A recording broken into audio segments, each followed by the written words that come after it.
The alliance. The galaxy was ancient but peace was new. For 10,000 cycles, the Varelian Empire had ruled the stars, beautiful, cold, and absolute. Its citizens were sculpted perfection, its fleets carved from starlight. Yet even empires of crystal have cracks. When the human confederacy rose from the outer spirals, no one took them seriously. They were young, loud, and stubborn. But humans fought wars like they were born for it because they were.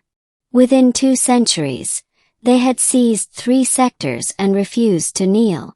To end the bloodshed, the Galactic Concord proposed the impossible, a marriage between 2 rulers. She was Queen Seralith Varelia, Empress of the Silver Flame, ruler of 16 systems.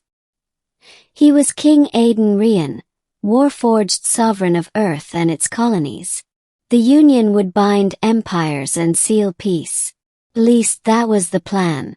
Seralith first saw him on the day of the binding. The Hall of Suns glittered with nebula light, thousands of ambassadors watching as he entered, without armor, without guards. Just a simple black uniform and a gaze that cut through centuries.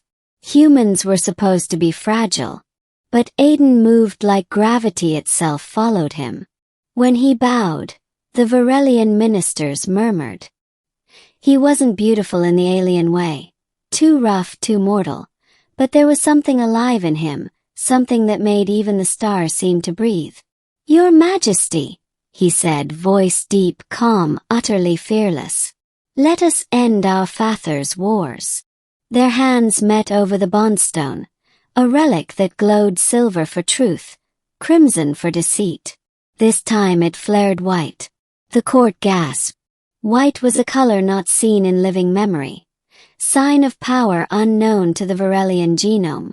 Seralith withdrew her hand, heartbeat quick. The human smiled as if he already knew. From that moment, her nights were uneasy.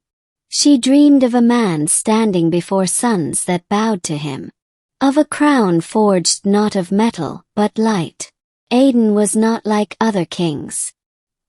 He wandered the crystal cities at night, speaking with engineers, soldiers, even children. He didn't command respect. He earned it.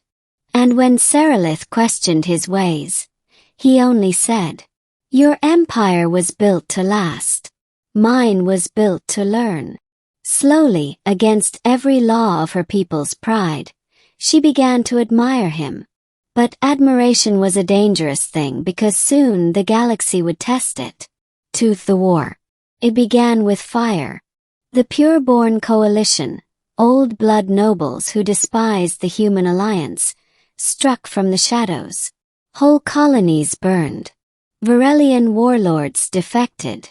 They called humans vermin, flesh things unworthy of the stars. The Senate demanded retaliation.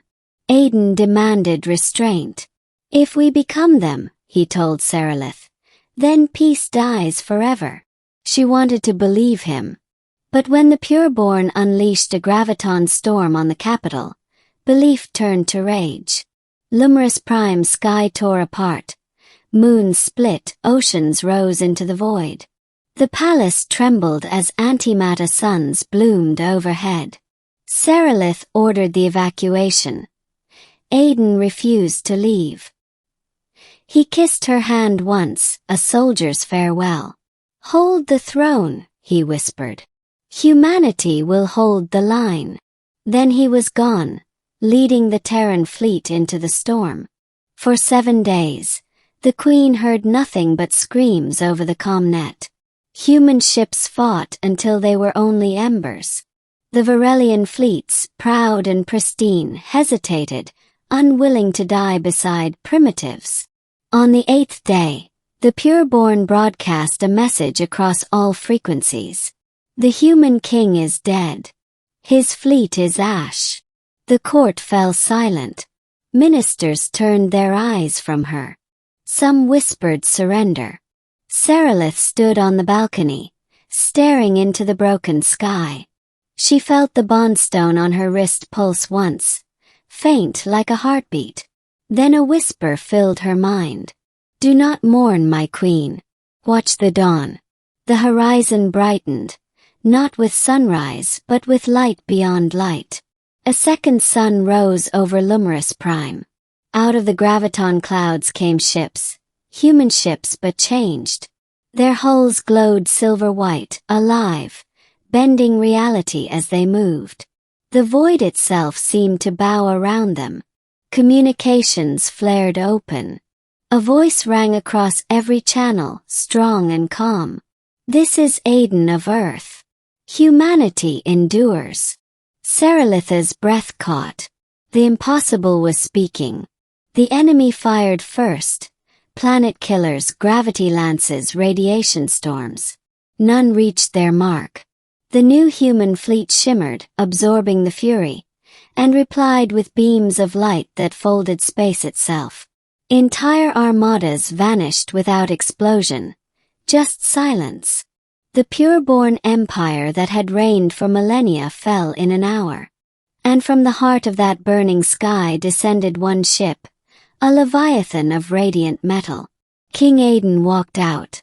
Act 3, The Revelation. He wore no helmet now.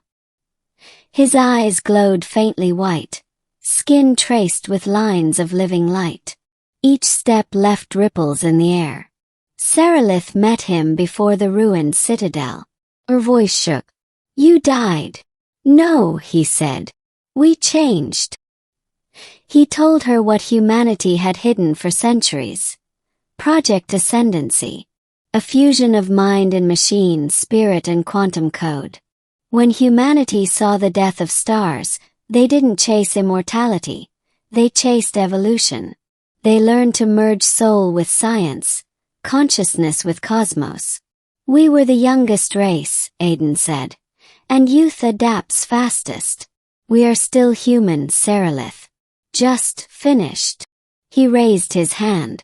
The graviton storm still raging in orbit stilled, its energy collapsing inward until the sky cleared. The palace's shattered towers reformed, glowing silver. Around the planet, debris from fallen fleets fused into rings of light. The war was over, but peace demanded more than victory. In the Senate chamber, nobles knelt, not to her but to him. It angered Saralith, yet something deeper stirred: pride, wonder, love. She had married a man to end a war and discovered a legend that could end time itself. "You could rule everything," she said quietly. "Why not take the throne?" Aiden looked at her, tired eyes beneath a god's power. "Because thrones rot. Empires fade. But people become." He turned to the gathered nobles. "Humanity does not seek dominion. We offer unity, not through fear but through choice." And for the first time in 10,000 years, the Varelian Empire chose peace. That night, beneath the twin moons of Lumerus Prime, Saralith stood beside him on the balcony. The rebuilt city shimmered below, alive again. "You were never ordinary," she whispered. He smiled. "Neither were you. You just needed to see it." The bondstone on their wrists glowed white once more, not as omen but as truth. Epilogue. Centuries later, historians would write that the day Queen Saralith and King Aiden united their empires marked the beginning of the Luminous Age, an era when mind and heart shaped galaxies. But the poets remembered it differently. They said the stars themselves dimmed that night, not from fear but reverence, for a queen who loved a mortal, and a human king who proved that humanity was never ordinary.